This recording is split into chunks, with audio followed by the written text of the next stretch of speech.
General Silas Vance, a man whose skin had been leathered by 40 years of high desert sun and whose career was built on the scorched earth doctrine of the United States Marine Corps, USMC, sat in the climate-controlled silence of the Tactical Operations Center at Twentynine Palms, California.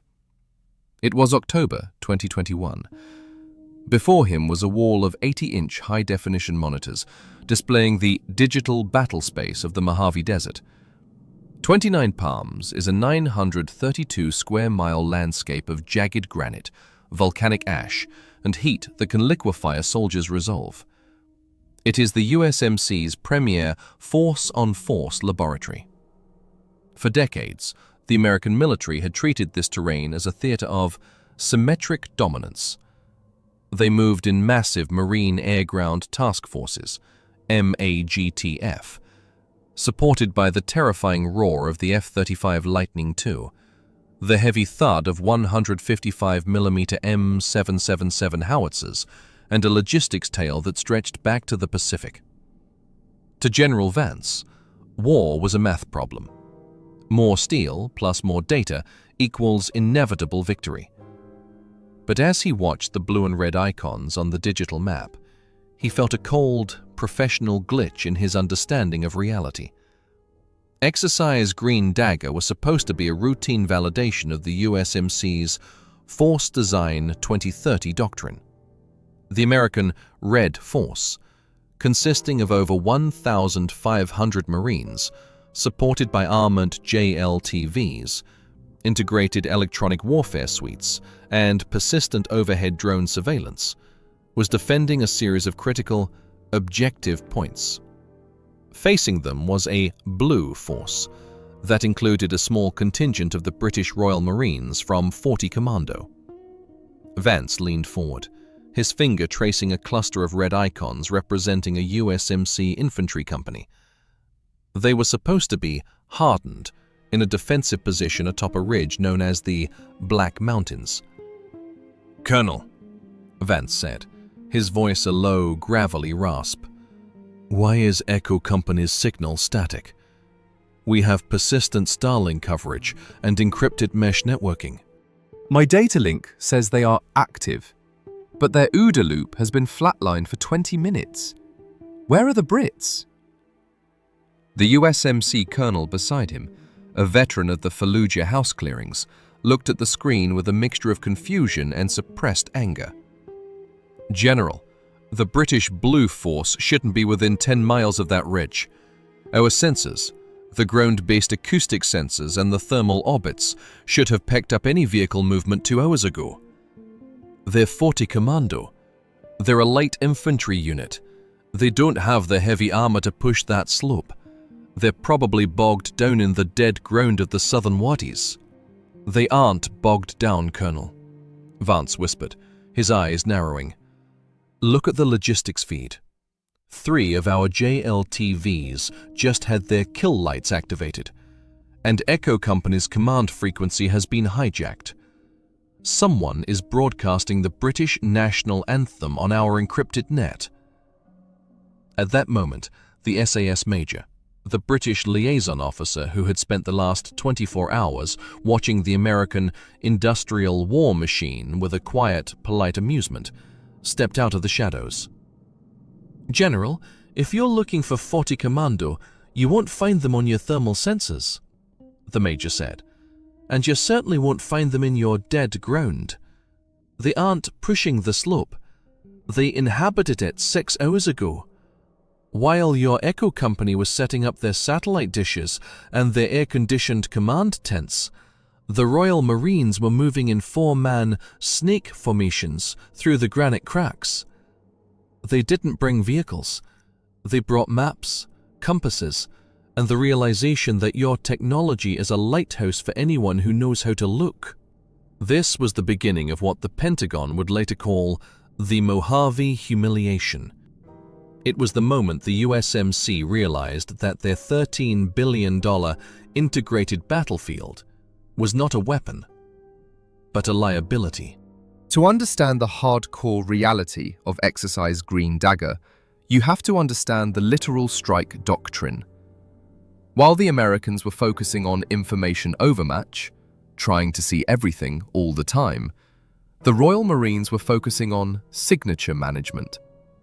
They were operating on a philosophy that has been the DNA of the Commando since 1940.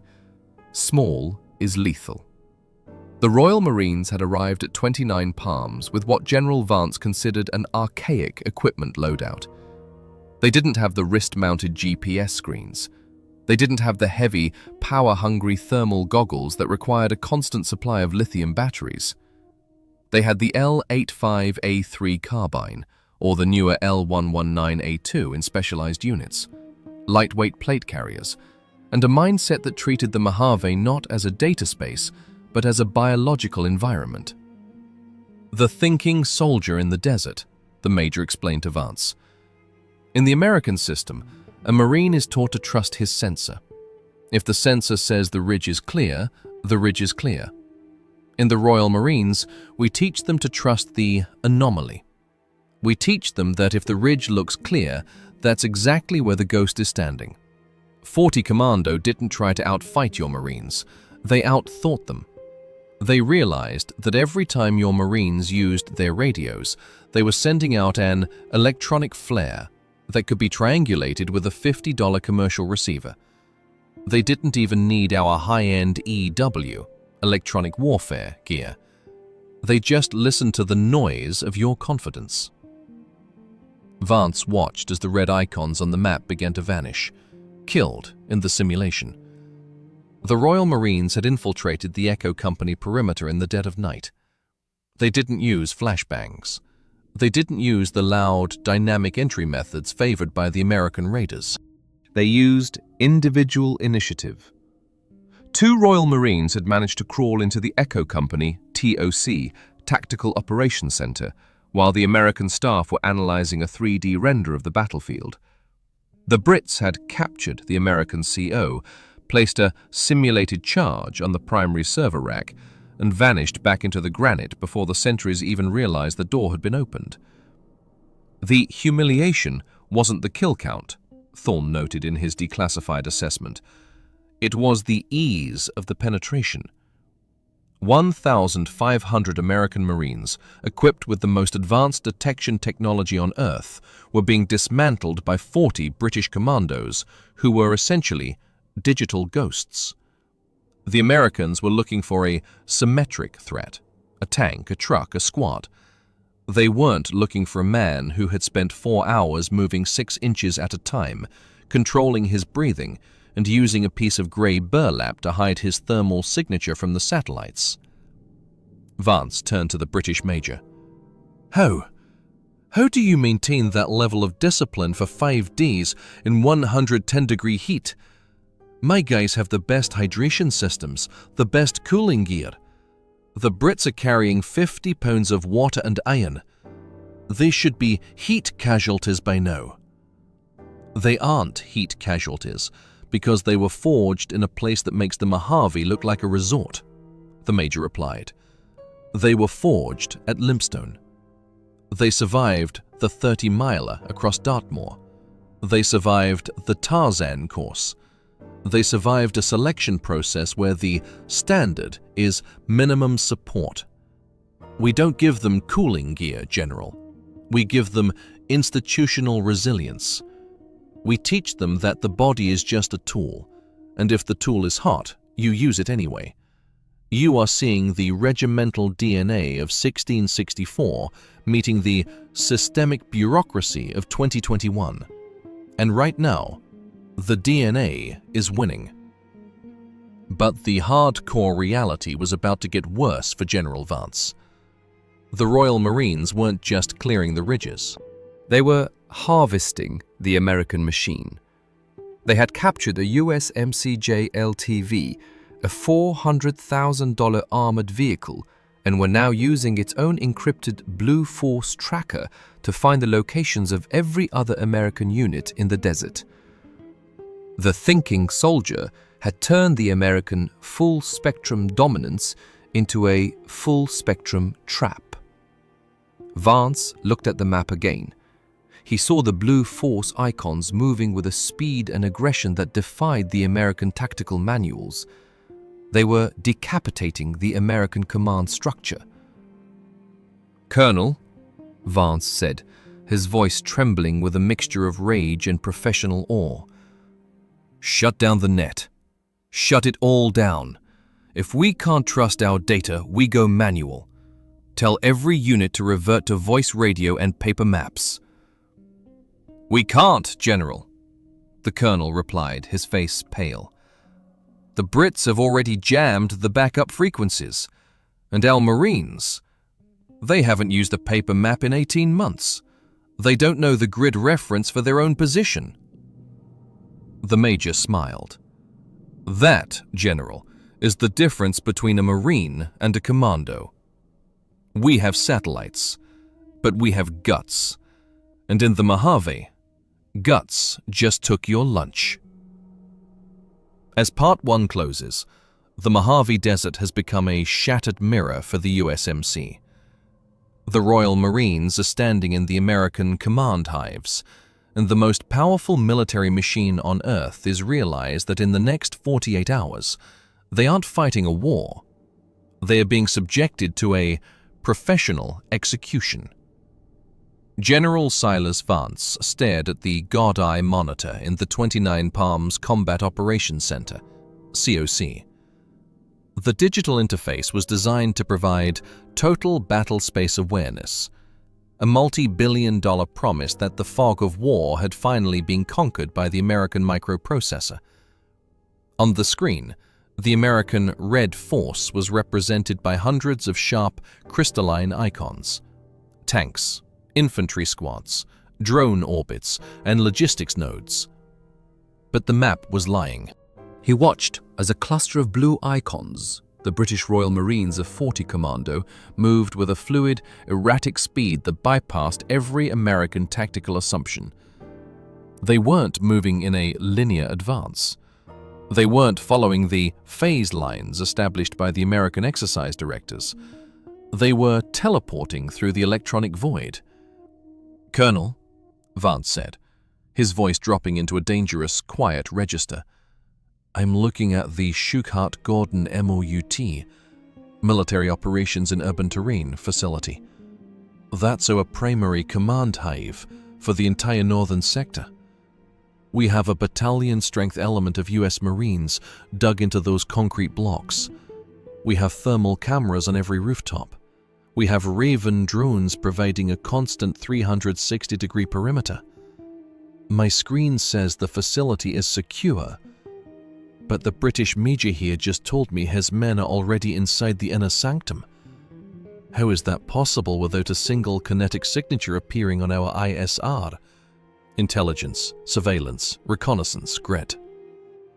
The USMC colonel, his forehead beaded with sweat that had nothing to do with the desert heat, tapped the screen. "General, the Raven drones are reporting zero movement. The seismic sensors at the perimeter haven't been tripped. If the Brits are inside, they must have used a high-altitude drop we missed, or they've somehow suppressed our entire electronic fence." The British major, a man whose identity remained a functional secret even to the general, stepped forward, a small, ruggedized tablet in his hand. He didn't look at the American monitors. He looked at the organic reality of the desert outside the window. "General, your Raven drones are programmed to look for anomalies, human silhouettes, vehicle heat blooms, the metallic signature of a rifle," the major said.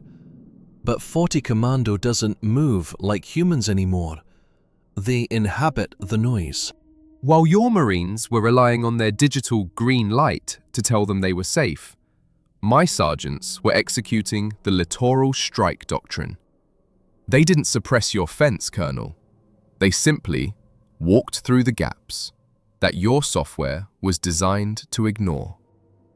To understand the hardcore humiliation of the Schuchart-Gordon raid, you have to understand the philosophy of command. In the United States Marine Corps, the structure is hierarchical. Information flows up to the COC. Orders flow down from the CO. It is a centralized logic that works perfectly in a world of high bandwidth communication and total technological dominance. It is the brain of the MAGTF, Marine Air Ground Task Force.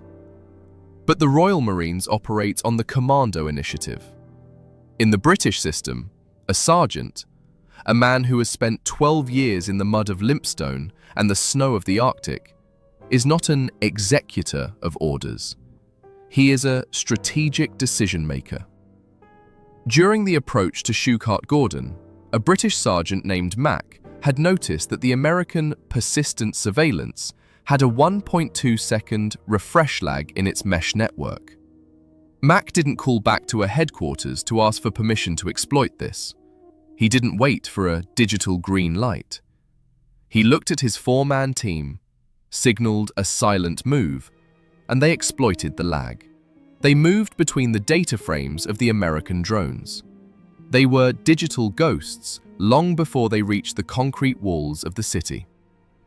The thinking soldier versus the systemic bureaucracy, Thorne noted in his declassified assessment of the raid.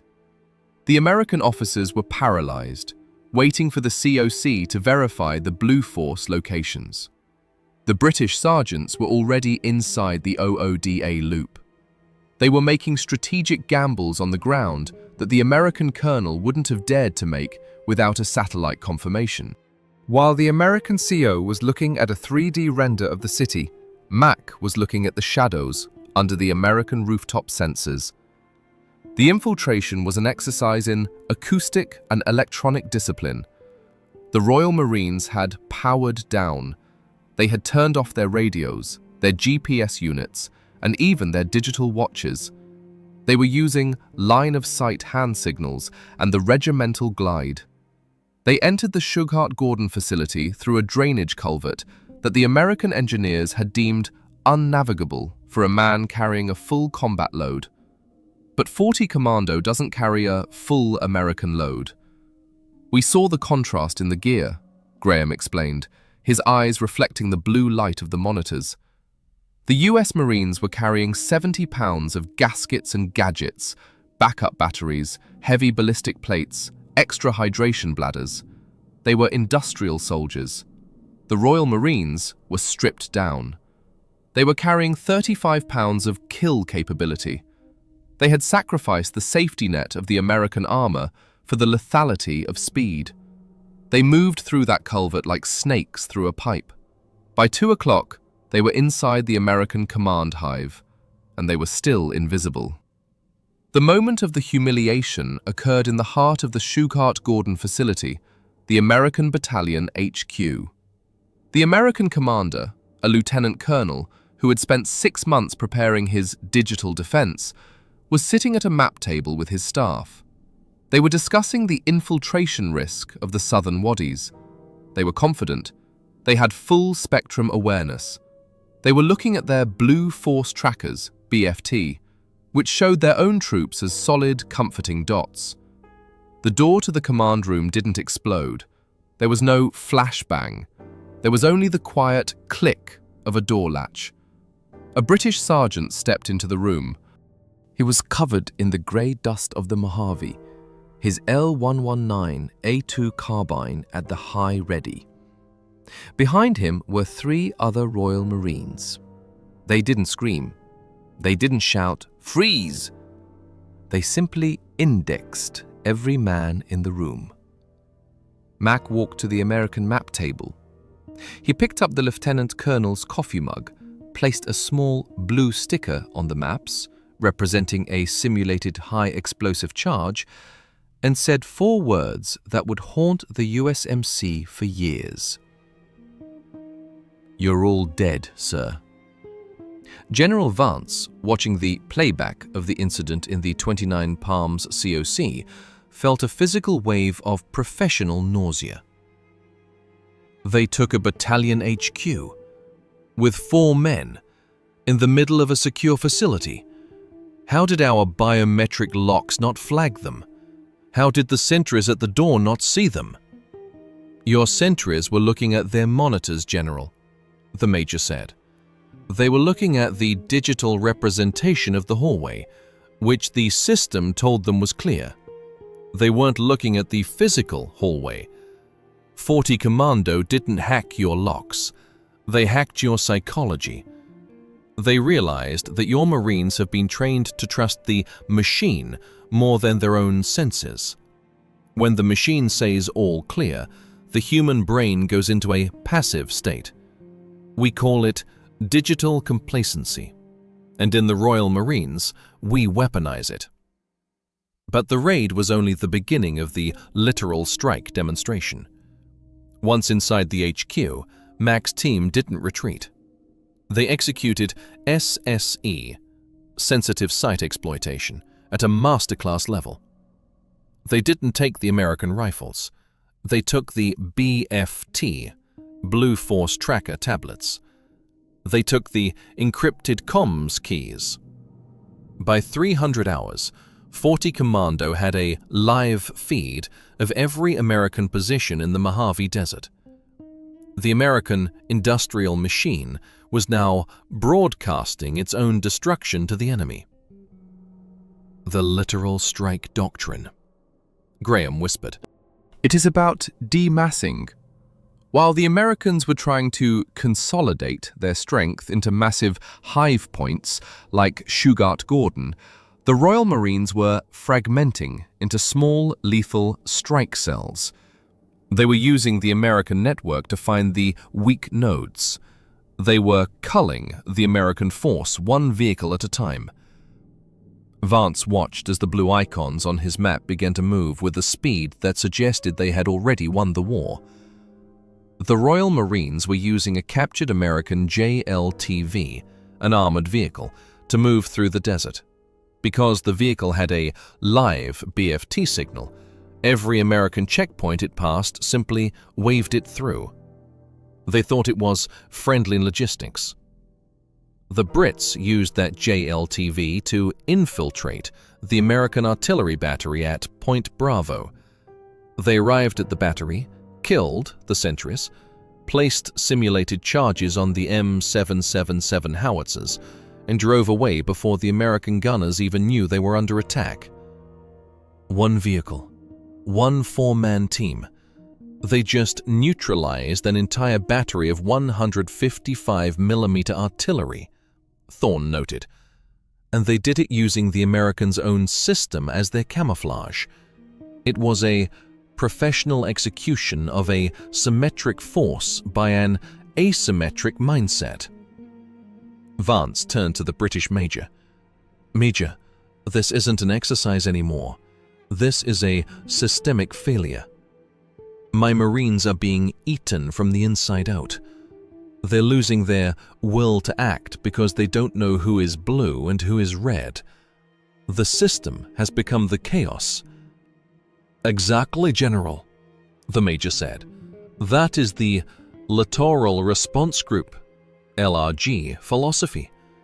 We don't need 1,000 men to defeat 1,000 men.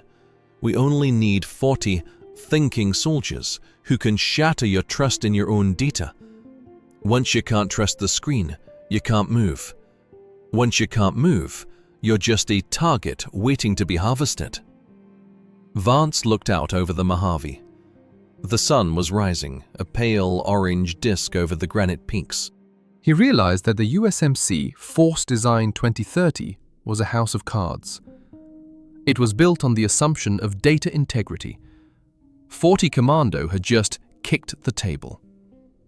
The American Marines at Twentynine Palms were currently in a state of tactical paralysis. They were dug into their holes, staring at their screens, afraid to move in case the next friendly vehicle was actually a British ghost in a purple shirt or a tan plate carrier. The humiliation is total, General, the Major said, his voice quiet. Not because we are better, but because we are different. We have selected for the anomaly. We have trained for the dark, and in the Mojave, the dark just won. As Part 2 closes, the USMC is preparing a desperate counterattack. They are going to saturate the desert with armor. They're going to use overwhelming mass to crush 40 Commando. But the Royal Marines have one final, hardcore trick up their sleeve. A tactic known as the digital suicide. That will turn the final 24 hours of Exercise Green Dagger into a national security crisis for the Pentagon. General Silas Vance paced the length of the Combat Operations Center at Twentynine Palms. The rhythmic thud of his boots on the raised flooring, the only sound in a room filled with 40 stunned American officers. Outside, the Mojave sun was beginning to bake the volcanic ridges into a shimmering, distorted haze. But inside the COC, the distortion was digital. The general looked at the Blue Force Tracker, BFT, screen, the multi-billion-dollar nervous system of the United States Marine Corps. The screen was a mess of erratic, flickering icons. Units that were supposed to be 10 miles apart were appearing to overlap. Logistics convoys were ghosting in and out of existence. And at the center of the map, a single USMC infantry battalion, the Thundering Third, was accelerating toward a narrow topographical funnel known as Dead Man's Pass. "Colonel," Vance said, his voice a dangerous, low-frequency rumble, "why is the 3rd Battalion executing a high-speed flanking maneuver through a canyon that hasn't been swept for IEDs? Their orders were to hold the high ground at Point Alpha. Who gave the command to move?" The USMC colonel's hands were shaking as he scrolled through the command logs. "General, the order came through the meshnet at 4:15. It was a flash priority command, authenticated with the battalion commander's digital signature. The BFT showed a British Blue Force breakout in the canyon. The 3rd Battalion moved to intercept. But I can't get the battalion's CO on the voice loop. There's a high-frequency squeal on every secondary channel." The British major, standing in the corner with his arms crossed, didn't look at the screen. He looked at the general. "He isn't on the voice loop, Colonel, because he's currently chasing a ghost," the major said. "And the signature you used to authorize that move? My Sergeant Mac didn't hack it. He harvested it from the mug of coffee your Lieutenant Colonel left on the table 3 hours ago. You are witnessing the digital suicide, General, and it's about to become the most expensive lesson in the history of the Marine Corps." Before we dive into the technical autopsy of how 40 British commandos lured an entire American regiment into a simulated graveyard, hit the subscribe button and turn on notifications. This is the hardcore reality of modern warfare that the mainstream media won't show you. If you want to see more deep dives into the thinking soldier versus the industrial machine, like this video right now, and tell me in the comments, do you think modern militaries have become too dependent on their gadgets? Let's get back to the Mojave. To understand the hardcore humiliation of Part 3, you have to understand the architecture of trust. In the USMC Force Design 2030, the soldier is a node. He is connected to every other node through a high-bandwidth encrypted mesh network. This network is designed to eliminate the fog of war. It tells every Marine where his brothers are, where the enemy is, and what the shared tactical picture looks like. It is a masterpiece of American engineering. But for the Royal Marines, the mesh network was a ballistic invitation. When Mac's 4-man team infiltrated the American battalion HQ in Part 2, they didn't just take maps. They took a BFT tablet, a ruggedized terminal that acts as a gateway into the entire American command and control suite. In the American manual, the loss of a BFT tablet is a Level 1 ComSec, Communications Security, breach. It requires an immediate zeroing of the entire network, but 40 Commando didn't give the Americans time to zero the net. "We didn't just use the tablet," the major explained to the grim-faced American officers. "We mirrored it. We used a low-power, localized transmitter to trick your hive point into thinking that Mac's team was the legitimate battalion HQ. We then suicided our own digital presence. We made our icons appear to be wounded and retreating into Dead Man's Pass. We created a digital vacuum that your 3rd Battalion felt a moral and tactical obligation to fill. You didn't move because of a plan, General. You moved because your software told you your brothers were dying in a hole. This is the thinking soldier at the peak of information subversion. While the Americans were looking at data integrity, the British Commandos were looking at biological bias. They knew that American Marines are aggressive, mission-oriented, and fiercely loyal. They weaponized that loyalty. They used the BFT to play a digital symphony of panic, leading the 3rd Battalion straight into a linear kill box. Dead Man's Pass is a 3-kilometer stretch of volcanic sand flanked by vertical granite walls.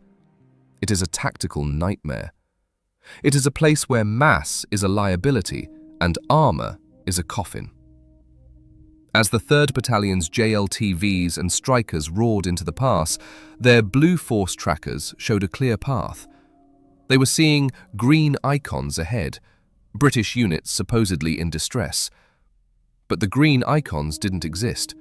They were ghost packets of data being injected into the mesh net by a British signal specialist sitting in a cave 2 miles away with a captured tablet and a car battery. The kinetic execution was total, Thorne noted in his declassified assessment. The US Marines entered the pass in a column formation, the only way to navigate the terrain. They were data blind because they were so focused on the data screen. They had stopped looking at the ridge lines with their eyes because their sensors told them the ridges were clear. And then, the Royal Marines closed the trap. The Royal Marines didn't use 1,000 men. They used 20. 4 teams of 5 commandos were positioned on the granite rim, 400 feet above the American column. They had spent 12 hours cold-soaking in the rocks to mask their thermal signatures. They didn't have heavy artillery. They had L119A2 carbines, Javelin anti-tank simulators, and GPMG, General Purpose Machine Gun, sustainment teams. At 5:05, the digital suicide was completed. The British major in the cave deleted the ghost icons from the American screen. Inside the leading American JLTV, the lieutenant colonel looked at his tablet. The distress signal vanished. The friendly icons vanished. The screen went blank, replaced by a single flashing red message. Signal lost. Re-authenticating. That was the moment they knew. Graham whispered. The moment the digital safety net was pulled away, and they realized they were standing in the bottom of a bowl, surrounded by shadows. The colonel looked up through his armored glass, and he didn't see a mesh network. He saw 4 British Royal Marines standing on the rim, looking down at him through their optics. The ambush lasted 6 minutes. In the simulation, the Royal Marines destroyed the entire lead company with javelin strikes. They then used the verticality of the granite to rain down suppression fire that bottled up the rest of the battalion. The Americans couldn't return fire effectively because they were shooting upslope at targets they couldn't see. The Royal Marines were culling them like sheep in a pen. General Vance watched the kill feed on the COC monitor. It was a rhythmic, relentless list of casualty, vehicle destroyed, commander neutralized. "They've lost the battalion," Vance said, his voice cracking. "My thundering 3rd. They've been erased by 20 guys with rifles. How is this possible? We have the air-ground integration. Where are the F-35s? Why didn't they see the Brits on the rim?" "The F-35s were looking for high-signature targets, General," the major said.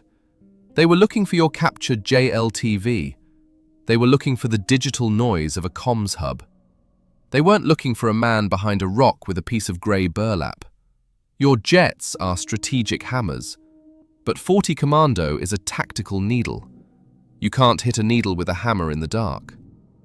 The humiliation was so profound that the exercise directors, EXDIR, had to pause the simulation. They couldn't believe the data. They thought there was a glitch in the American equipment. They sent a team of technicians into Dead Man's Pass to verify the kill lights. They found 40 American vehicles dead in the sand. They found 300 US Marines captured or killed, and they found a single Royal Marine sergeant sitting on a rock, drinking water from a canteen, with a paper map spread out on his knees. If this level of tactical subversion blows your mind, make sure to like the video. We're revealing the black box of the British military, and it's a story that deserves to be heard. Comment below, thinking soldier, if you believe that human skills will always beat the machine. We're reading every single comment. The digital suicide didn't just win the battle, it shattered the American confidence. The USMC Force Design 2030 was built on the assumption that information is a weapon. 40 Commando had proven that information is a vulnerability. The Pentagon went into a code red panic, Thorne noted. After Green Dagger, the US Marines were ordered to de-digitize their primary training. They realized that they had built a glass house and handed the British a sledgehammer. They started issuing compasses and paper maps to officers who hadn't used them since the 1990s. They realized that if a Tier 1 peer adversary, like the British, could do this in an exercise, a real-world conflict would be a massacre. Vance turned to the British major. "Major, your men, they didn't just play the game. They broke the game. You've just cost me 6 months of doctrinal validation. The Commandant is going to want an autopsy of every second of this." "He doesn't need an autopsy, General," the major said, his voice quiet. "He just needs to look at the standard. You have systems, we have commandos. You have data, we have initiative. In the Mojave, the system failed because it assumed the human was the weakest link. We succeeded because we knew the human was the ultimate force multiplier." As Part 3 closes, the final 24 hours of Exercise Green Dagger are approaching. The Americans are blind, they are angry, and they are fragmented. They are preparing a brute force retaliation, a scorched earth sweep of the desert. But 40 Commando is about to execute the final humiliation, a tactic known as the Trojan Convoy, that will reach all the way into the American home base and force the Pentagon to change the way it communicates forever. The atmosphere inside the Combat Operations Center at Twentynine Palms had shifted from professional concern to a state of near existential dread. It was the final 24 hours of Exercise Green Dagger. The air outside was a furnace, a shimmering wall of heat that reached 112 degrees Fahrenheit. But inside the command hive, the air was chilled to a clinical, artificial cold. General Silas Vance stood before the primary tactical display. The screen was a chaotic mosaic of sector scans and biometric overlays. After the catastrophe of Dead Man's Pass in Part 3, the American Red Force had been ordered to execute a full-spectrum lockdown. Every US Marine was in a defensive posture. Every vehicle was under a 2-man integrity rule. Every radio transmission required a triple authentication code. The Americans were finally fighting hardcore. They were looking for the British commandos with a focus that bordered on the obsessive.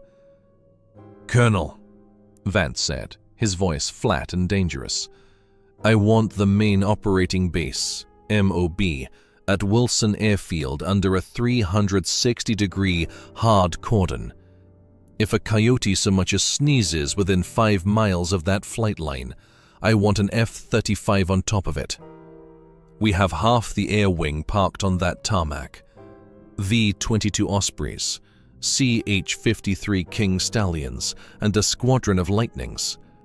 If 40 Commando touches a single airframe, this isn't an exercise anymore. It's a funeral for our doctrine." The USMC colonel adjusted his headset, his eyes bloodshot from 48 hours of neural fatigue. "General, Wilson Airfield is a fortress. We have 3 layers of perimeter security. We have thermal towers, We have canine patrols, and most importantly, we've zeroed the digital net. We aren't trusting the BFT, Blue Force Tracker, anymore. Every vehicle entering the MOB has to be physically inspected by a staff sergeant. The Brits are digital ghosts, but they can't hide from a physical inspection. They're stuck in the open desert, General. They're out of water, out of batteries, and out of luck. The British major, standing in the shadows of the room, let out a small, almost imperceptible chuckle. "Colonel, you're still looking for the ghost in the machine," the major said. "But the thinking soldier doesn't just hide in the shadows. He hides in the open. He hides in your routine. While you were zeroing your digital net, 40 Commando was realizing that your greatest vulnerability isn't your software. It's your institutional predictability. You expect an enemy to infiltrate. You don't expect an enemy to belong." If you're finding this breakdown of tactical subversion as fascinating as we are, hit that like button right now. We are dissecting the black box of elite military psychology, and your support helps us bring more of these classified deep dives to light. Subscribe and hit the bell icon. You don't want to miss the final hardcore conclusion in Part 5. And tell us in the comments, do you think the US Marine Corps' dependence on systems is their fatal flaw? Let's get back to the Trojan convoy. To understand the hardcore humiliation of Part 4, you have to understand the logistical rhythm of a US Marine Air Ground Task Force, MAGTF. A force of 1,500 Marines requires a constant, massive pulse of supplies: water, fuel, ammunition, and rations. This pulse is maintained by a logistics convoy that moves between the forward positions and the main operating base, MOB. It is the blood of the machine. At 22:15 on the final night, a logistics element of 4 American JLTVs, Joint Light Tactical Vehicles, was returning to Wilson Airfield from a resupply mission in the southern sector. The vehicles were covered in the fine grey dust of the Mojave. The drivers were exhausted. The Blue Force trackers were active, showing them as friendly green icons. When the convoy reached Checkpoint Zulu, the primary gate to the airfield, the USMC staff sergeant on duty stepped out of his bunker. He followed the lockdown protocol. He checked the vehicle ID numbers. He looked at the drivers. They were wearing MARPAT, Marine Pattern Camouflage. They had USMC patches on their plate carriers. They looked like tired, dusty American Marines. The Trojan wasn't a hack, Graham noted in his declassified assessment of the incident. It was a visual deception. 40 Commando had captured an American logistics team 4 hours earlier in a soft ambush. They didn't fire a shot. They used acoustic distraction and manual takedowns to secure the team. They then did something the American manual says is operationally impossible. They assimilated. They donned the American uniforms, took the American ID cards, and used the American JLTVs. They weren't infiltrating a fortress. They were returning to it. The staff sergeant at Checkpoint Zulu checked the BFT tablet. The convoy was verified. He looked at the lead driver, a British Royal Marine corporal named Stiles, who had spent 6 weeks at an exchange program with the 2nd Marine Division in North Carolina. Stiles spoke with a perfect, flat, mid-Atlantic accent he had perfected in the bars of Jacksonville. "Rough night there, Staff Sergeant," Stiles said, leaning out of the armored window, his face caked in Mojave dust. "The Brits are everywhere. We nearly had a blue-on-blue in the waddies." "We just want to drop this gear and get some rack time." The staff sergeant nodded, waved the convoy through, and keyed his radio. "Checkpoint Zulu to Wilson Tower. Logistics element 4 Delta is clear. Moving to the supply depot." This is the thinking soldier, at the edge of the hardcore abyss. If this level of Trojan subversion doesn't earn a subscribe, we don't know what will. Comment Ghost below if you think Styles deserves a medal for that performance. Inside the MOB, 40 Commando didn't head for the supply depot. They headed for the flight line. Wilson Airfield was a strategic hive. It housed the high-signature assets that General Vance was so desperate to protect.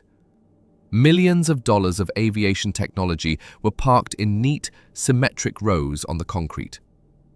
The American security patrols were looking outward, toward the desert. They weren't looking inward, at a friendly logistics convoy moving slowly across the tarmac. The tactical execution was a surgical erasure, Thorne noted. The 4 JLTVs pulled up between the F-35s and the V-22 Ospreys. The Royal Marines stepped out. They weren't wearing balaclavas. They were wearing USMC hats. They looked like a maintenance crew. They moved with purposeful calm. They didn't run. They didn't draw their weapons. They simply walked to the airframes and placed blue stickers, simulated high explosive charges on the engine intakes, the landing gear, and the cockpit canopies. By 1:30, 40 Commando had destroyed 50% of the American air wing.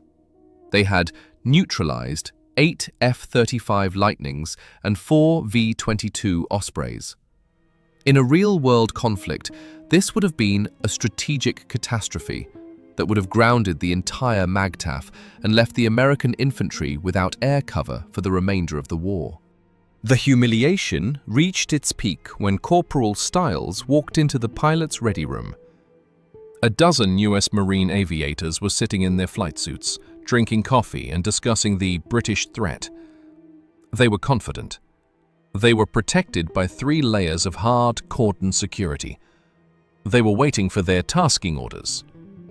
Styles walked in, still wearing his USMC plate carrier. He picked up a pot of coffee, filled a mug, and looked at the American pilots. "The coffee's a bit cold, boys," Styles said, his voice dropping back into its natural, thick British accent. "But don't worry about it. You won't be needing it. You're all dead.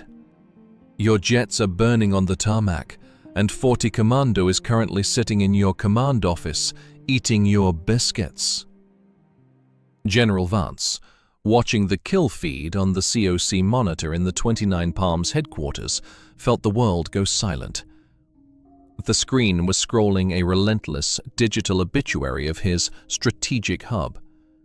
F-35 neutralized. F-35 neutralized. V-22 destroyed. Flight line compromised. Air wing inoperable. Vance looked at the British major. His face was a mask of professional shattering. "They took the airfield," Vance whispered. "With 4 trucks. They just walked in." "They didn't walk in, General," the major said. "They belonged in. You built a fortress that was designed to stop an enemy, but you forgot to build a fortress that could stop a commando. You relied on the uniform and the ID card and the digital icon. You relied on the manual of routine. 40 Commando realized that in the hardcore second of a conflict, camouflage isn't just a pattern on a shirt. It's the ability to mimic the machine until you are close enough to break it." Vance turned to his staff. "Shut it down. Shut the whole exercise down. This isn't Force Design 2030. This is a national security breach. I want 40 Commando out of my base. I want them out of my desert. And I want a classified gag order on every Marine who witnessed this." "It's too late for a gag order, General," the major said, his voice quiet and firm. "The thinking soldier has already left the building, and the legacy of the Mojave humiliation is currently being data-linked to every NATO headquarters in the world. You have systems, General. But we have Commandos. And in the final 24 hours, the Commando just liquidated your future. As Part 4 closes, Exercise Green Dagger has been terminated early by the Pentagon. The humiliation is total. But the final part of this story is not about the battle, it's about the autopsy. We are going to reveal the internal reports from the USMC that show just how much 40 Commando broke the American military mind, and why the Mojave will never be the same again. The Mojave Desert does not keep secrets, it only buries them. By the morning of the exercise's termination, the shifting sands of Twentynine Palms were already beginning to cover the tracks of the 4 captured JLTVs and the discarded blue stickers that littered the flight line of Wilson Airfield. But for the United States Marine Corps, the digital dust would never settle. General Silas Vance sat in his office at the MAGTF Command Center, a single sheet of paper on his desk. It was the Consolidated Battle Damage Assessment, CBDA, for Exercise Green Dagger. In his 40 years of service, Vance had seen hundreds of these reports, usually filled with acceptable attrition and validated objectives. This one, however, read like an obituary for a superpower's ego. "Colonel," Vance said, his voice stripped of its usual thunder, sounding instead like dry parchment. "I'm looking at the final tally. We started with 1,500 Marines, a full armored reconnaissance battalion, a squadron of F-35s, and the most advanced electronic warfare suite in the history of the Corps. We were facing a blue force that was numerically inferior by a ratio of nearly 40 to 1, and according to this, we lost 65% of our frontline effectives. Our command structure was decapitated 3 times, our air wing was neutralized on the ground, and our primary logistics hub was assimilated. Tell me, Colonel, how do I explain to the Commandant that we were defeated by 40 men in purple shirts and market sandals?" The USMC Colonel didn't answer. He couldn't. He was staring at the same report. The hardcore reality of the Mojave humiliation was now a matter of permanent, classified record. The thinking soldier hadn't just won a game, he had exposed a strategic void in the heart of American military planning. If you followed us through all 5 parts of this hardcore tactical autopsy, you are part of the elite 1% who understands that war is won by the mind, not just the machine. Hit the like button right now to show the algorithm that thinking content matters. Subscribe and hit that bell. We are the only channel bringing you this level of deep dive into the regimental DNA. And in the comments, I want you to type initiative if you believe a single commando is worth more than 1,000 drones. Let's finish the autopsy. To understand the hardcore legacy of Green Dagger, you have to look at the 3 pillars of failure identified by the Pentagon's subsequent Red Team investigation. Pillar 1. The digital addiction. The American Marines had become data addicts. The investigation found that US officers at the company and platoon level were functionally incapable of making a tactical decision without a digital confirmation from the BFT, Blue Force Tracker. When 40 Commandos suicided the network in Part 3, the American officers didn't revert to manual leadership. They went into a cognitive freeze. They were waiting for a sync that never came. The SAS major was right. The American machine had built a glass house, and the British had simply turned off the lights. Pillar 2. The signature trap. The USMC Force Design 2030 was built on the assumption of integrated connectivity, but in the Mojave, connectivity was lethality. Every radio, every tablet, every drone link was an electronic beacon that the Royal Marines used to hunt them. The Americans were loud in the spectrum. The British were silent. 40 Commando proved that in a peer-adversary conflict, the most dangerous thing you can be is visible. Pillar 3. The loss of individual self-reliance. This was the most hardcore finding of all. The report noted that when the American technology failed, the individual skills were non-existent. Marines couldn't navigate by the stars.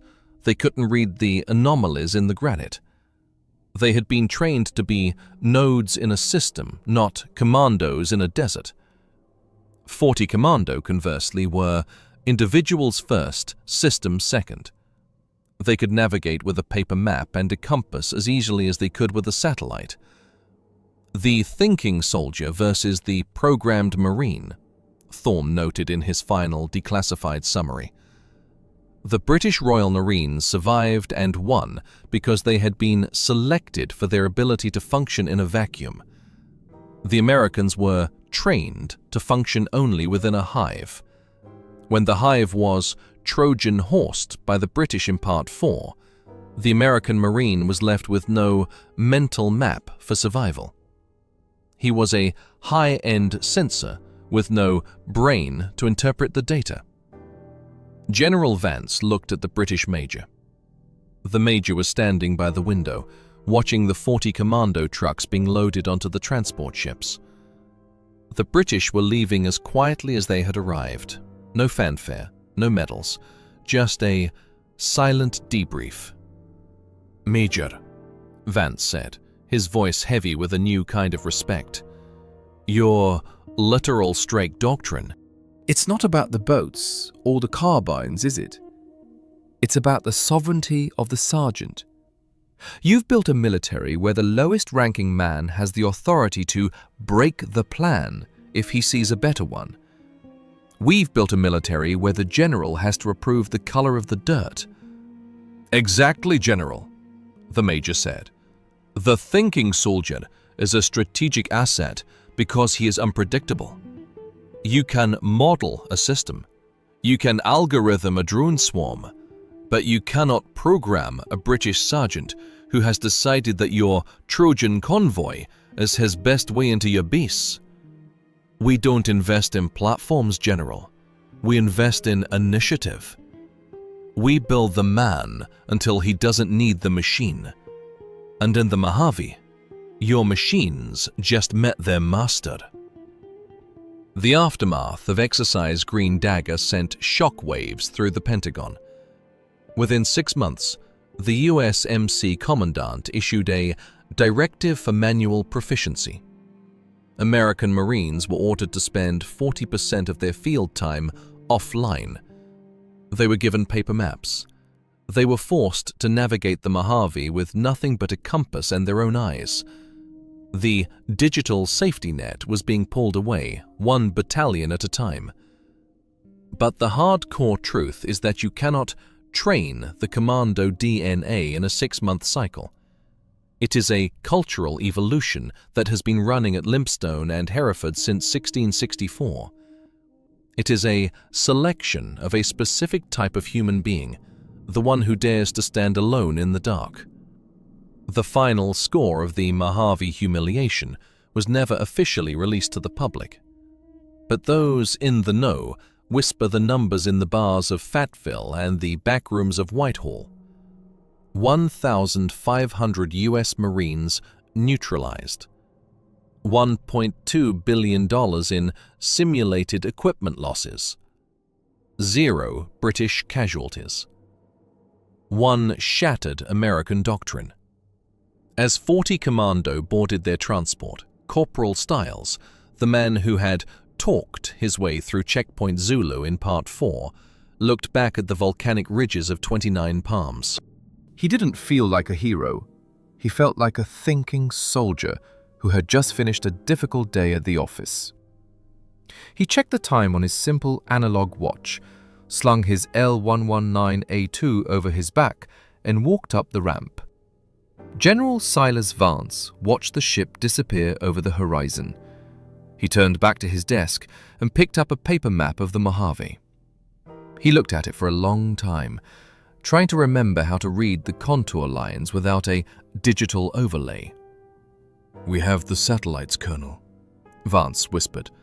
"But the Brits, they have the Standard. And in the next war, I'd trade 10 F-35s for one of those sergeants in a purple shirt." This is the legacy of the Humiliation. It is the reminder that in the 21st century, as in the 20th, the ultimate force multiplier is not a microchip. It is the human soul, selected for the extreme, trained for the impossible, and hardened until it can do what no machine will ever do.